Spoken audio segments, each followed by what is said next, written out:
Kiran Devi teaching 2.6 में आप सभी का स्वागत है एवं वेलकम है। तो हमारा सीटेट का एग्ज़ाम हो चुका है। अब हम थ्योरी एनसीईआरटी की पढ़ रहे हैं, क्योंकि पहले भी पढ़ रहे थे। तो कक्षा 6 की हिस्ट्री एनसीईआरटी हो चुकी थी और 7 की चल रही थी। उसमें 2-3 चैप्टर रह गए थे, तो वो अभी कराए जा रहे हैं। वो 8 की होगी, फिर राजनीतिक पॉलिटिकल साइंस होगी, फिर ज्योग्राफी हो चुकी है। तो इस प्रकार से सभी पूरी एनसीईआरटी पढ़ाई जाएगी, जो कि एमपी टेट पेपर हुआ, एमपी टेट या फिर सी टेट हुआ, या कोई भी टेट एग्जाम हुए जिसका सोशल साइंस सब्जेक्ट है, जिसका सोशल साइंस, जबकि अभी ये एमपी टेट आने वाला है या आएगा, आने ही वाला होगा। जैसे कि हर साल आना चाहिए वैसे। अब देखो कब तक आता है, आ ही जाएगा उसका नोटिफिकेशन। तो पर उसके नोटिफिकेशन के लिए मत बैठिए, आप तैयारी अभी से स्टार्ट कर दीजिए, तभी आपका हो पाएगा। क्योंकि आपकी जो बेसिक है वो पहले से करनी पड़ेगी, क्योंकि बेसिक नहीं होगी तो आप एग्ज़ाम कैसे निकाल पाओगे। इसलिए जो एनसीईआरटी है वो पूरी पढ़ लीजिए, मैं पूरी पढ़ाऊँगी, और उसके साथ में वन लाइनर क्वेश्चन भी करवाऊँगी बाद में। और उसके बाद फिर प्रीवियस ईयर के पेपर लगवाऊँगी। जब इतना सब हो जाएगा तभी आप लगा पाओगे, आपको नॉलेज हो जाएगा कहाँ लगा पाओगे। और प्ले लिस्ट बना दी गई है, उसमें जाकर देख सकते हो, बहुत सारी क्लासेस डली हैं। और इस चैनल को लाइक सब्सक्राइब कर लीजिए, बेल आइकन को प्रेस कर लीजिए। और लाइक सब्सक्राइब इसलिए कर लीजिए और बेल आइकन को प्रेस भी, क्योंकि जितने भी नोटिफिकेशन है आपको मिलते रहेंगे। आप डेली क्लास भी ले सकोगे उसको देखकर, है ना। डेली क्लास जरूर लीजिए प्लीज़। और पूरी क्लास देख के ही आप कुछ कंक्लूजन निकालिए, क्योंकि आप पूरी क्लास नहीं देखोगे तो आपको समझ कैसे आएगा कि आपने पढ़ा क्या है और क्या उसका कंक्लूजन निकलता है लास्ट में, है ना। और एक्सरसाइज भी लास्ट में कराते हैं, जो क्वेश्चन आंसर रहते हैं उसके वो भी कराते हैं, और आपको भी करने के लिए देते हैं। इसलिए आप पूरी क्लास जरूर देखिएगा। चलो आज की क्लास स्टार्ट करते हैं। और इसके आधी आधी क्लास कल हो चुकी थी, क्योंकि बहुत लंबी क्लास थी, 40 मिनट की हो चुकी थी। बहुत लंबा पार्ट है ये।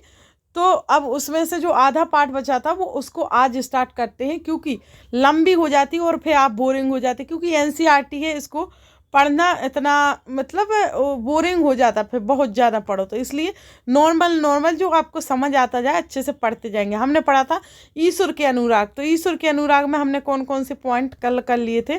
तो नयनार और अलवार के बारे में पढ़ लिया था हमने। नयनार और अलवार, जो कि नयनार शिव धर्मों शिव संतों को समर्पित है, और अलवार विष्णु संतों को समर्पित है ना। ये पढ़ लिया था हमने।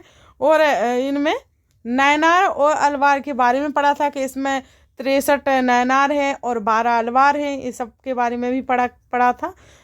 इसके बारे में मणिकवा सागर के बारे में पढ़ा था। ये नयनार से है, नयनार के कवि हैं।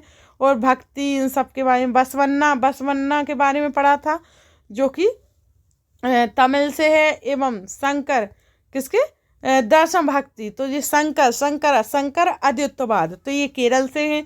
इनके बारे में कल पढ़ा था हमने। और फिर से बी सेवों के बारे में पढ़ा था। महाराष्ट्र के संत के बारे में पढ़ा था हमने। तो इस प्रकार से महाराष्ट्र के कौन कौन से संत थे, तो ज्ञानेश्वर, राम नामदेव, एकनाथ, तुकाराम, खबूबाई स्त्रियां, जैसे चोखा मिट्टा के परिवार के बारे में पढ़ा था, जो अस्पृश्य जाति होती है, मतलब छुआछूत वाली जाति, नीची जाति के लोग। तो इन सब के बारे में हमने पढ़ा था कल। तो सामाजिक व्यवस्था चिन्ह, इन सब के बारे में पढ़ा था। और ये रहे नाथपंथी और सिद्ध योगी के बारे में पढ़ा था, जो अभी इस्लाम, सूफी इस्लाम के बारे में। और सूफी मत कौन है, इस्लाम कौन है। तो इस्लाम एक ईश्वरवाद है, जो अल्लाह को मानते हैं, केवल एक अल्लाह को मानते हैं। और जो सूफी मत है वो हमारे कवियों के जैसे हैं, रचनाएं भी लिखते हैं और प्रेम भक्ति में भी लीन रहते हैं। इनके बारे में पढ़ा था हमने। बहुत कुछ पढ़ा था कल, बहुत लंबी क्लास हो गई थी उस, तब भी पूरी क्लास नहीं करवा पाए थे, क्योंकि बहुत लंबी हो जाती, इसलिए थोड़ा बांट के भी कर लेंगे तब भी काम चल जाएगा हमारा। चलो आज की क्लास करते हैं। तो खानकाह के बारे में पढ़ा था। ये रहे सूफी संत के जहाँ रहते थे, बैठते थे, बात करते थे, उनका स्थल दरगाह यानी वहाँ पर। फिर मलिक प्रभु की खोज के बारे में, उत्तर भारत में धार्मिक बदलाव। अब यहाँ से हमें आगे पढ़ना था, तो चलो आगे स्टार्ट करते हैं आज की क्लास में। इस प्रकार से डेली क्लासेस कराई जा रही हो, उसको रिवीजन भी कराएंगे। अभी तो पढ़ा दे, उसको पिछला रिवीजन भी बता देंगे किस प्रकार से हमने कल पढ़ा था, तो आपको आगे भी बना रहेगा। और हमें समझो पेपर निकालना ही है, तो इस दृढ़ निश्चय से आप डेली क्लासेस लीजिए और पूरी वीडियो देखिए। ये मत सोचिए कि इतना सा इधर हो गया इधर हो गया, आप इस सब में मत भी दिए, आप तो बिल्कुल ध्यान लगा के पढ़िए और समझिए अच्छे से पूरे पाठ को। और अपने पास भी एनसीईआरटी की बुक्स खरीद लीजिए, जिससे आप उससे भी पढ़ो, यहाँ भी पढ़ो और वहाँ भी। जब 2 बार रिवीजन होगा ना तो आपका कोई नहीं ले जाएगा। और फिर बाद में वन लाइनर क्वेश्चन भी करेंगे। और उसके बाद जब तक एग्ज़ाम आ जाएगा, खैर तब तक पढ़ने में, अभी ऐसा नहीं कि 2 दिन में नहीं ये सारा हो जाएगा, बहुत टाइम लगेगा। तो एग्ज़ाम आ जाएगा तो उसके लिए भी तैयारी कराई जाएगी, प्रीवियस ईयर के पेपर भी लगवाए जाएंगे। चलो आज की क्लास स्टार्ट करते हैं। इसलिए बताना पड़ता है, अभी सीटेट के पेपर लगवाए जा रहे थे और अब जस्ट क्लासेस शुरू होंगी, क्योंकि पहले हो रही थी तो अब पेपर हो गया तो क्लासेस करवाना ज़रूरी है, इसलिए तो आपको पहले बता दिया जा रहा है। फिर आगे डेली जल्दी जल्दी क्लासेस आएंगी तो बताना ज़रूरी था। 13वीं सदी के बाद उत्तरी भारत में भक्ति आंदोलन की एक नई लहर आई। कब? 13वीं सदी के बाद उत्तरी भारत में, जो हमारा उत्तर भारत कौन सा होता है? उत्तर भारत ये होता है, और ये है हमारा नीचे दक्षिण भारत, ये है हमारा इधर है हमारा पूर्वी भारत, और ये है हमारा पश्चिमी भारत। इस प्रकार से ये पूर्वी, ये उत्तरी, ये दक्षिणी, ये पश्चिमी, ठीक है। तो हमारा ये भारत, इस भारत के बारे में पढ़ा है, उत्तरी भारत। तो 13वीं सदी के बाद उत्तरी भारत में भक्ति आंदोलन की एक नई लहर आई। एक नई लहर के बाद यह एक ऐसा युग था जब इस्लाम, थोड़ा बड़ा कर लेते हैं जिससे अच्छे से हम टिक कर सकेंगे और आपको अच्छे से दिखना चाहिए, है ना। तो तब ऐसा युग था जब इस्लाम ब्राह्मणवादी हिंदू धर्म, सूफी मत, भक्ति, मतलब इस प्रकार से कौन कौन, ऐसा युग था जब क्या क्या हुआ देखो। पहले इस्लाम, ब्राह्मणवादी हिंदू धर्म, फिर है सूफी मत, भक्ति की विभिन्न धाराओं ने एक नथपंथियों, सिद्धों तथा योगियों ने परस्पर एक दूसरे को प्रभावित किया। हमने देखा कि नए नगरों एवं अध्याय 6 में हम पढ़ चुके हैं नगरों के बारे में, और राज्यों के बारे में 2, 3, 4 में पढ़ चुके हैं अध्याय में। उद्भव हो रहा था और लोग अपने लिए नए नए व्यवसाय और नई नई भूमिकाएं खोज रहे थे। जब हमने नगरों के बारे में पढ़ा था और राज्यों के बारे में तो बताया जा रहा था, तब उनके उद्भव हो रहे थे, तब ये नई नई भूमिकाएं खोज रहे थे। और ऐसे लोग विशेष रूप से शिल्पी, हाँ हमने पढ़ा है पिछले अध्याय में, आप जाकर पूरी क्लासेस देख लीजिए, सब समझ आ जाएगा, क्योंकि रिलेटेड होती है क्लास, क्योंकि हम पढ़ चुके हैं राज्यों अध्याय में। तब हमने पढ़ा था कि शिल्पी, कृषक, व्यापारी, मजदूर, इन संतों में, और जब शुरुआत हो रही थी, ये लोग अपने अपने कामों के लिए दौड़ रहे थे। विचारों को सुनने के लिए इकट्ठे हो जाते थे। फिर इन कवि, जो मैंने बताया ना ऊपर, इनके इस्लाम धर्म, हिंदू धर्म, सूफी सत, भक्ति, इन सबको सुनने के लिए इकट्ठे हो जाते थे। कौन हो जाते थे? ये सभी हो जाते थे। कौन? हमने कृषक, शिल्पी, कृषक, व्यापारी, मजदूर, ये सब हो जाते थे इनके भाषण सुनने के लिए। तो फिर वे उनका प्रचार करते थे। जो मजदूर है ये सभी हैं, तो उनका प्रचार फिर ये लोग करते थे, ठीक है। उनमें से कबीर और बाबा गुरु नानक जैसे कुछ संतों ने सभी आडंबरपूर्ण रूढ़िवादी धर्मों को अस्वीकार कर दिया। तुलसीदास और सूरदास जैसे कुछ अन्य संतों ने उस समय विद्यमान विश्वासों तथा पद्धतियों को स्वीकार करते हुए उन्हें सबकी पहुंच में लाने का प्रयत्न किया, और तुलसीदास ने ईश्वर को राम के रूप में धारण किया। फिर तुलसी, सभी ने अस्वीकार कर दिया, लेकिन तुलसी ने क्या करा कि तुलसी ने ईश्वर को राम के रूप में धारण कर लिया, तुलसीदास ने। फिर अवधि हमारा कहाँ, जहाँ जो पूर्वी एरिया पड़ता ना यहाँ, तो इस क्षेत्र में हमारा अवधि है, ठीक है। तो पूर्वी उत्तर की, जैसे हमारा ये पूर्वी है, ठीक है, और ये उत्तर है, दक्षिण है, पश्चिम है। तो पूर्वी जो उत्तर प्रदेश इधर ऊपर आता है पूर्व के साइड में, ठीक है। तो अवधि पूर्वी उत्तर प्रदेश की बोली में लिखी गई। तुलसीदास ने जो ईश्वर के राम के रूप में धारण किया या लिखा उनके बारे में, तो अवधी भाषा में लिखा, जो उत्तर प्रदेश की बोली है, में लिखी गई। तुलसीदास की रचना रामचरितमानस। कौन है? तुलसीदास की जो रचना है वो रामचरितमानस है। उनके भक्ति भाव की अभिव्यक्ति की ओर साहित्यिक कीर्ति दोनों ही दृष्टियों से महत्वपूर्ण है। और सूरदास श्री कृष्ण के अनन्य भक्त थे। कौन थे? सूर्यदास। इस तुलसीदास के बारे में लिख दिया हमने, जो राम के रूप में धारण को ईश्वर को मानते थे, राम के रूप में, और रामचरितमानस उनकी रचना है, ठीक है। फिर आते हमारे कौन, सूरदास, जिनकी जो सूरदास है श्री कृष्ण के आनंद भक्त थे, वो श्री कृष्ण को मानते थे, और जिनकी रचना क्या है, सूरसागर। क्या है, सूरसागर इनकी पहली रचना है सूरदास की। तुलसीदास की रामचरितमानस है जो राम को मानते थे, और सूरदास सूरसागर उनकी रचना है जो कृष्ण को मानते थे, है ना। उससे आगे थोड़ा पढ़ लेते हैं, फिर हम मैप को पढ़ेंगे। जैसे और उनकी रचना कौन कौन सी है, सूरसारावली, साहित्य लहरी, संग्रह थे इत्यादि रचनाएं अभी फिलहाल में, सूरसागर और सूरसारावली और साहित्य लहरी, ठीक है। फिर है मुख्य भक्ति संत तथा उनसे जुड़े क्षेत्र, है ना। तो पहले तो देखते हैं नीचे से तमिलनाडु। तो तमिलनाडु में एक है हमारे कौन, मणक्कवा सागर, जो 9वीं शताब्दी, और फिर है रामानुज जो 11-12वीं शताब्दी, फिर है नम्मलवार 9वीं शताब्दी, ठीक है। तो जो तमिलनाडु में हमारे थे कवि कौन, मणक्कवा सागर, ये है फेमस। कौन थे ये, नयनार पढ़ा था, जिसमें 63 सदस्य जुड़े थे नयनार से। तो नयनार में एक महाप्रसिद्ध व्यक्ति थे कौन, मणक्कवा सागर। तो मणक्कवा सागर जो महाप्रसिद्ध व्यक्ति थे नयनार, 9वीं शताब्दी में इनका जो भी जन्म हुआ या जन्म हुआ, तो तमिलनाडु से थे कौन। जैसे पेपर में आ सकता है मणक्कवा सागर कहाँ के थे, तो तमिलनाडु के थे। किस भक्ति से जुड़े थे या किस से जुड़े थे, तो नयनार से जुड़े थे ना, अलवार से नहीं, नयनार से जुड़े थे, है ना। तो इसके बारे में हमने मैप में यहाँ इतना पढ़ लिया। फिर है बसवन्ना, कौन है हमारे, ये रहे बसवन्ना। तो बसवन्ना यहाँ पर दिया गया कहाँ से जुड़े थे, कर्नाटक से, 12वीं शताब्दी। फिर आंध्र प्रदेश में पुरंदरदास जो 15वीं-16वीं शताब्दी में है। फिर नामदेव है 13वीं-14वीं शताब्दी, और तुकाराम एकनाथ 16वीं शताब्दी में, तुकाराम 16वीं शताब्दी। तो इनके बारे में हम पढ़ चुके हैं, ये एकनाथ तुकाराम पिछली क्लासेस में पढ़ चुके हैं, ये उसी का चैप्टर है। तो सारे जितने जो भी स्थल से जुड़े हैं उनके बारे में बताया जाए। फिर शंकरदेव 15वीं-16वीं शताब्दी से जुड़े हैं। सूरदास 16वीं शताब्दी, जो कि उत्तर प्रदेश, अभी मैंने बताया था ना कि सूरदास के बारे में जो कृष्ण भगवान से जुड़े होंगे, सूरसागर इनकी रचना है।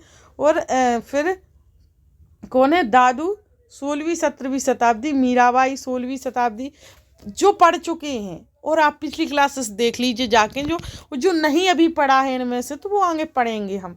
कबीरदास के बारे में, रैदास, वल्लभचार, तुलसीदास, चैतन्य, और रामचरितमानस इसमें नहीं दिख रहा, तो रामचरितमानस मतलब तुलसीदास ने लिखी है रामचरितमानस, उनकी रचना है तुलसीदास की, जो कि और राम को मानते थे वो, है ना।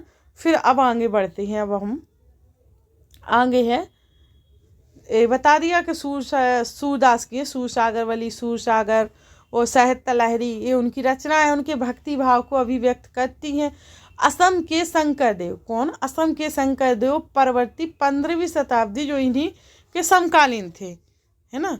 असम के शंकरदेव, चलो असम में देख लेते हैं जाकर। असम के शंकरदेव ये रहे, असम में 15वीं-16वीं शताब्दी में, है ना, असम के शंकर। तो हम नीचे पढ़ते हैं, अब देखते हैं आगे। तो समकालीन थे उनके, ने विष्णु की भक्ति पर बल दिया। शंकरदेव ने किसकी भक्ति पर बल दिया, तो विष्णु की भक्ति पर बल दिया, और असमिया भाषा में कविताएं तथा नाटक लिखे। विष्णु की भक्ति पर बल किया, और असमिया, क्योंकि वो असम के थे, तो असमिया भाषा में कविता नाटक लिखे। उन्होंने ही क्या, नामघर, कविता पाठ और प्रार्थना गृह स्थापित करने की पद्धति चलाई, जो आज तक चल रही है। किसने, शंकरदेव ने नामघर कविता एवं कविता पाठ और प्रार्थना गृह स्थापित करने की पद्धति चलाई, जो आज तक चल रही है, राइट। सॉरी। फिर इस परंपरा में दादू दयाल, रविदास और मीराबाई जैसे संत भी शामिल थे। मीराबाई एक राजपूत राजकुमारी थी, जिनका विवाह 16वीं शताब्दी में मेवाड़ के एक राजसी घराने में हुआ था। मीराबाई रविदास जो अस्पृश्य जाति के माने जाते थे, यानी छोटी जाति के, छुआछूत जाति के, अस्पृश्यता को बोलते हैं छुआछूत वाली जाति, है ना। तो आगे देखते हैं। तो माने जाते थे कि अनुयायी बन गई, है ना, उनकी अनुयायी बन गई, वो छोटी जाति की थी। तो वे कृष्ण के प्रति समर्पित थी और उन्होंने अपने गहरे भक्ति भाव को कई भजनों में अभिव्यक्त किया। अनुयायी किसकी बन गई? तो वो शंकर देव की बन गई थी, क्योंकि वो विष्णु के भगवान के मतलब उनको पूजते थे, इसलिए एक कृष्ण के प्रति समर्पित थी। वो सूरदास की भी अनुयायी बन गई थी और अपने भक्ति भाव को कई भजनों के द्वारा अभिव्यक्त करती थी, क्योंकि भजन गा गा के अपने जो भी प्रश्न या कुछ भी उनको भजनों के द्वारा अभिव्यक्त करती थी। और उनके गीतों ने उच्च जातियों के रीति रिवाजों को खुली चुनौती दी थी। ये तो सबने देखा होगा, गीत राजस्थान व गुजरात के जनसाधारण में बहुत लोकप्रिय हो गए। तो ये सब ने पढ़ा है और देखा भी है, कहानियाँ पढ़ी और देखी, तो इसको इतनी इम्पोर्टेंस नहीं है, हमने पढ़ लिया इसके बारे में क्या क्या हुआ था, क्या क्या उन्होंने पीढ़ी दर पीढ़ी कैसे भुगता, कैसे पढ़ा, और उन्होंने मोस्ट इम्पोर्टेंट है भजनों के द्वारा अपने जो भाव थे अभिव्यक्त करे थे। एवं ये रही हमारी मीरा जी। कौन रही? ये रही, ज्योति लेके, है ना, नीचे तक देख सकते हो, मीरा। इनके बारे में इन्होंने मीरा के राजमहल से परे, राणा के राजमहल से परे मीरा द्वारा रचा गया गीत, मीरा द्वारा रचा गया गीत राणा के राजमहल से परे। तो लोकराज कुलरा मर्यादा जगमा जेकड़ा और राध्यासी महल अटारी हम सब त्यागो थारो बसनो शहर, राणा जी थे क्यानो राखो महसु वेर, बिखरो प्यालो राणा भेजा पीवा मीरा हंसीरी, बार न बाको भयो गरल अमृत जियो पियो, राणा थे कयानो राखो महसु बेर। वो ये बोलना चाह रही कि उन्होंने अमृत जियो पियो, उन्होंने मतलब अमृत नहीं, उन्होंने वाकई जहर पी लिया था, तो भगवान ने उनकी रक्षा करी थी, वो बच गए थे, राजा के महल में पिलाया गया था। आपके विचार से मीरा ने राणा का राजमहल क्यों छोड़ा था? तो आप सोचना ये क्यों छोड़ा था, आपको पता है कि किस प्रकार से। अगर आपने मीरा की कहानी देखी है तो, अगर नहीं देखी तो ज़रूर देखिए, क्योंकि इस प्रकार से कोई भी अच्छे अच्छे उनकी देखना चाहिए कहानी। मीराबाई हुए, अकबर हुए, जो जो हम पाठ में पढ़ते हैं ना, उन सब की कहानियाँ ज़रूर हमें देखना चाहिए टीवी पे। हम वो चीज़ें देखते, उनकी बजाय हम ये चीज़ें देखें तो बहुत इम्पोर्टेंट रहेगा आपके लिए और सभी के लिए, क्योंकि उनसे आप सीखोगे। और जब आप पाठ पढ़ोगे या बुक्स पढ़ोगे तो आपको बहुत हेल्प मिलेगी उन सब सीखने से, देखने से। अब पढ़ेंगे कबीर, नज़दीक से एक नज़र कबीर के बारे में।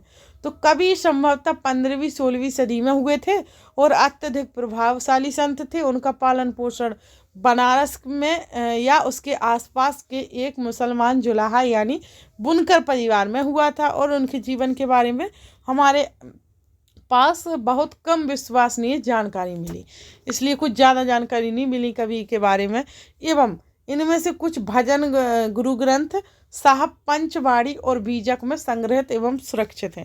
जो गुरु ग्रंथ है उसमें और पंचवाड़ी और बीजक में संग्रहित है, सुरक्षित है, जो उनके द्वारा गाए गए या भजन किया गया, जो भी किया गया है ना, वो गुरु ग्रंथ और पंचवाड़ी और बीजक में संग्रहित है।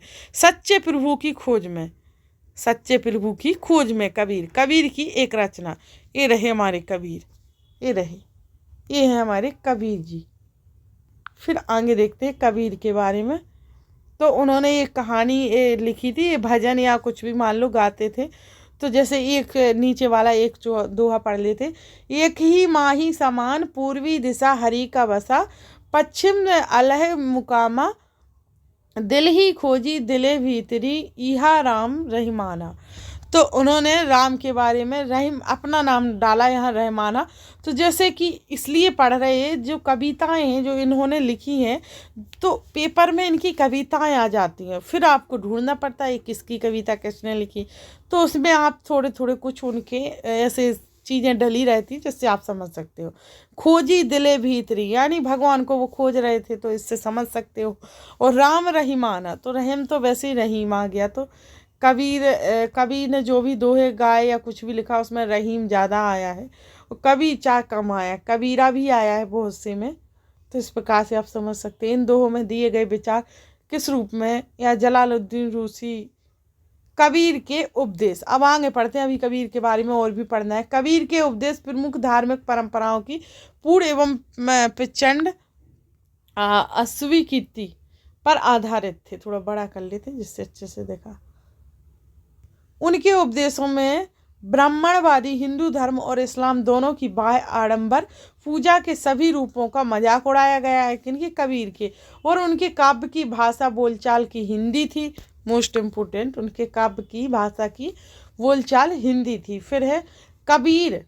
कबीर निराकार परमेश्वर में विश्वास रखते थे। कबीर निराकार परमेश्वर में विश्वास रखते थे। उन्होंने यह उपदेश दिया कि भक्ति के माध्यम से ही मोक्ष यानी मुक्ति प्राप्त हो सकती है। हिंदू तथा मुसलमान दोनों लोग उनके अनुयायी हो गए। किसके? कबीर के।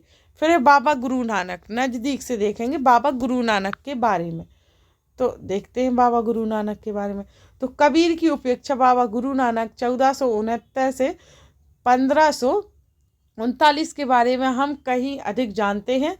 और तलवड़ी पाकिस्तान में नानकाना साहब में जन्म लेने वाले बाबा गुरु नानक ने करतारपुर रावी नदी के तट पर डेरा बाबा नानक में एक केंद्र स्थापित करने से पहले कई यात्राएं की। उन्होंने अपने अनुयायियों के लिए करतारपुर में एक नियमित उपासना पद्धति अपनाई, जिसके अंतर्गत उन्हीं के शब्दों भजनों को गाया जाता है। उनके अनुयायी अपने अपने पहले धर्म या जाति अथवा लिंग भेदभाव को नजरअंदाज करके एक साझी रसोई में इकट्ठे खाते पीते थे। इन्हें लंगर कहा जाता था। जो गुरु नानक है, बाबा गुरु नानक ने उपासना और धार्मिक कार्यों के लिए जो जगह नियुक्त की थी उसे धर्मशाला या कहा गया, आज इसे गुरुद्वारा कहा जाता है। जैसे गुरु नानक जी हैं तो उन्होंने सभी को ऐसी शिक्षा दी कि सभी एक साथ खा रहे, पी रहे, बैठ रहे, और धर्मशाला कहा जाता था पहले, उसको आज गुरुद्वारा कहा जाता है। पहले धर्मशाला कहा जाता था, आज के दिन गुरुद्वारा कहा जाता है।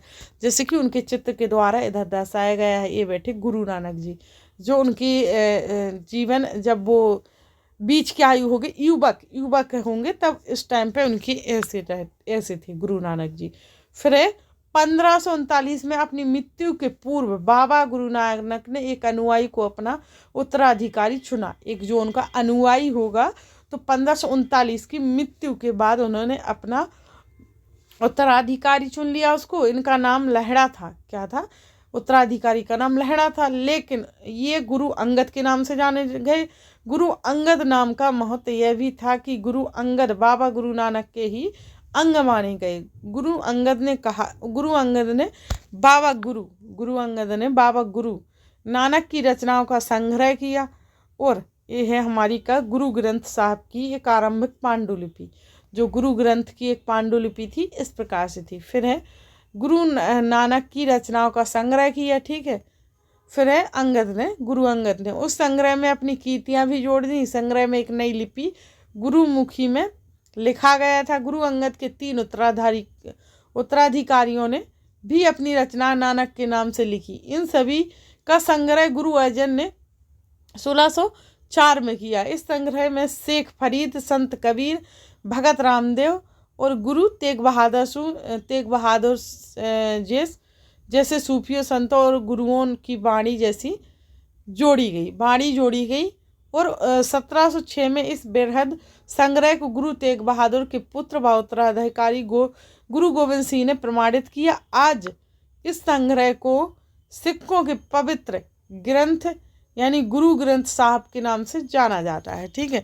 इस प्रकार से इनकी कहानी रही। आज कहाँ से कहाँ आ गए, यानी गुरु ग्रंथ माना गया है। उत्ते गुरु गोविंद सिंह ने प्रमाणित किया। गुरु गोविंद सिंह तक आ गई कहानी। कहाँ से? गुरु नानक से, है ना। फिर है 16वीं शताब्दी में बाबा गुरु नानक। 16वीं शताब्दी में बाबा गुरु नानक के उत्तराधिकारियों के नेतृत्व में उनके अनुयायियों की संख्या का विस्तार हुआ और अनुयायी की कई जातियां बढ़ती गई। इस प्रकार से आगे बढ़ते गई। वही है कैसे गृहस्थ जीवन किया, गृहस्थ जीवन से जुड़े होके भी भगवान का उन्होंने फिर सत्र उन्होंने दीदा किया। 17वीं शताब्दी के प्रारंभ से केंद्रीय गुरुद्वारा हम हरमंदिर साहब स्वर्ण मंदिर के आसपास रामदासपुर शहर अमृत स्तर विकसित होने लगा था। प्रशासन में यह वस्तुतः स्वायत्ता था और आधुनिक इतिहासकार इस युग के सिख समुदाय को राज्य के अंतर्गत राज्य मानते थे। मुगल सम्राट जहांगीर इस समुदाय को एक संभावित खतरा मानता था, उसने 1606 में गुरु अर्जन को मृत्युदंड देने का आदेश दिया। 17वीं शताब्दी में सिख आंदोलन का राजनीतिकरण शुरू हो गया, जिसका दूरगामी परिणाम यह हुआ कि 1699 गुरु गोबिंद सिंह ने खालसा की संस्था का निर्माण किया। फिर खालसा पंथ के नाम से जाना जाने वाला सिख समुदाय अब एक राजनीतिक सत्ता बन गया था। क्या? राजनीतिक सत्ता बन गया था खालसा पंथ। फिर है 16वीं और 17वीं शताब्दियों की बदलती हुई ऐतिहासिक परिस्थितियों में सिख आंदोलन के विकास को प्रभावित किया गया, क्योंकि उसमें लिंग भेदभाव ये सब होने लगा, तो फिर वो तो किया ही जाएगा। फिर आगे है अपने उपदेश के सार को व्यक्त करने के लिए उन्होंने 3 शब्दों का प्रयोग किया, नाम, दान और स्नान। नाम से उनका तात्पर्य था सही उपासना से था। दान का तात्पर्य था दूसरों का भला करना। स्नान का तात्पर्य था आचार विचार की पवित्रता। आज उनके उपदेशों को नाम जपना, कीर्त करना और बंड छकना के रूप में याद किया जाता है ना। तो इस प्रकार से नाम, दान और स्नान ये तीनों बहुत महत्वपूर्ण थे उनके लिए। फिर शायद इसी बात से हमें बाबा गुरु नानक और उनके अनुयायियों के इतिहास और कबीर, रविदास एवं दादू जैसे संतों और उनके अनुयायियों जिनके विचार बाबा गुरु नानक के विचारों के काफ़ी करीब थे, के इतिहास में फ़र्क को समझने में मदद मिलती है ना। फिर है मार्टिन लूथर और धर्म सुधार आंदोलन। मार्टिन लूथर द्वारा जर्मन भाषा में अनुवादित बाइबल का शीर्षक पेस्ट है, ये जो पेस्ट है दिया गया ये वाला, तो ये मार्टिन लूथर द्वारा जर्मन भाषा में अनुवादित बाइबल का एक शीर्षक दिया गया है यहाँ पर, है ना, पृष्ठ में। फिर हम देखते हैं ऊपर 16वीं सदी का समय यूरोप में भी एक धार्मिक अंतक्षोभ यानी उथल पुथल का काल था। तब ईसाई धर्म में अनेक परिवर्तन हुए, जिन्हें लाने वाले महत्वपूर्ण नेताओं में से एक थे कौन? मार्टिन लूथर, जो 1483 से 1546 में लूथर ने यह महसूस किया कि रोमन कैथोलिक चर्च के अनेक आचार व्यवहार बाइबल की शिक्षाओं के विरुद्ध जाते हैं। इस प्रकार से इतना ही पढ़ना हमें यहाँ पर कि मार्टिन लूथर और धर्म सुधार आंदोलन जो कि 16वीं शताब्दी में प्रारंभ हुआ था, है ना, और मार्टिन लूथर द्वारा जर्मन भाषा में अनुवादित बाइबल लिखी गई थी। तो हमारा यहीं पर होता है चैप्टर ख़त्म, जो हमने बहुत कुछ पढ़ लिया है। बीज शब्द जिनके बारे में जो मोस्ट इम्पोर्टेंट शब्द है, बीज से मत, भक्ति, सूफी, खानका है। तो इस प्रकार से तो हमारे पहले हैं क्या? मेल करना है इनको। तो बुद्ध किससे संबंधित है? शंकरदेव, निजामुद्दीन औलिया, नायनार, अलवार। तो इन सब के बारे में हम पढ़ चुके हैं अच्छे से। तो बुद्ध है हमारा संबंधित। ये मेल मैं बता दूंगी, खालिस्तान आपको करके लाना है। तो सामाजिक अंतरों पर सवाल उठाए, तो ये बुद्ध से संबंधित है कि सामाजिक अंतरों पर सवाल उठाए थे, तो ये बुद्ध से संबंधित है, जो कि हम थ्योरी में पढ़ चुके हैं। और शंकरदेव से कौन है? तो शंकरदेव से होंगे कौन? नामघर शंकरदेव का चैप्टर पढ़ा था, जो छोटा सा पैराग्राफ, उसमें संबंधित नाम शंकरदेव से नामघर है। और निजामुद्दीन औलिया है संबंधित सूफी संत। जो सूफी संत हैं ये निजामुद्दीन औलिया से संबंधित हैं। और नयनार मैंने अच्छे से बताया था, शिव की पूजा करने वाले को नयनार कहते हैं। और अलवार कहते हैं विष्णु की पूजा करने को। किसको? विष्णु की पूजा करने वालों को अलवार, और शिव की पूजा करने वाले को नयनार। और ये रहे हमारे 4 खालिस्तान, जो आपको भरना है, आपको बताना है कौन सही है। तो पहला मैं बता देती हूँ, शंकर किसके समय तक थे? तो मैं लिखा था, मैंने अभी बताया था अच्छे। शंकर आदित्यवाद के समय तक थे। किसके? शंकर आदित्यवाद के समय तक थे। रामानुज किसके द्वारा प्रभावित हुए थे? एवं इसमें 3 है जो मैंने बताए थे अच्छे से, मत के समय तक थे। ठीक है, बी से मैं बताया था जो मत के समय तक थे। और यह महाराष्ट्र में भक्ति परंपरा का एक महत्वपूर्ण केंद्र था। कौन था? तो ये सभी आपको बताना है, क्योंकि ये सब मैंने बता दिए जो मैंने पढ़ाया आपको पूरे समझाया, और आपकी एक्सरसाइज भी अच्छे से कराई है, क्योंकि जो ऐसे ही विकल्प टाइप में आते हैं तो आपको वहाँ करना पड़ता है, इसलिए ऐसे सीखोगे तभी वहाँ एक्सरसाइज भी होगी, थ्योरी भी होगी और पढ़ाई भी धनापेल चलेगी। इसलिए डेली क्लासेस होगी। चैनल को फिर से लाइक सब्सक्राइब कर लीजिए और बेल आइकन को प्रेस कर लीजिए, जिससे डेली नोटिफिकेशन आ सके और आप class time by time join कर सको। चलो आज की क्लास यहीं समाप्त करते हैं और कल आपका टाइम वेट करिएगा, क्लास आएगी। Thanks to for watching video.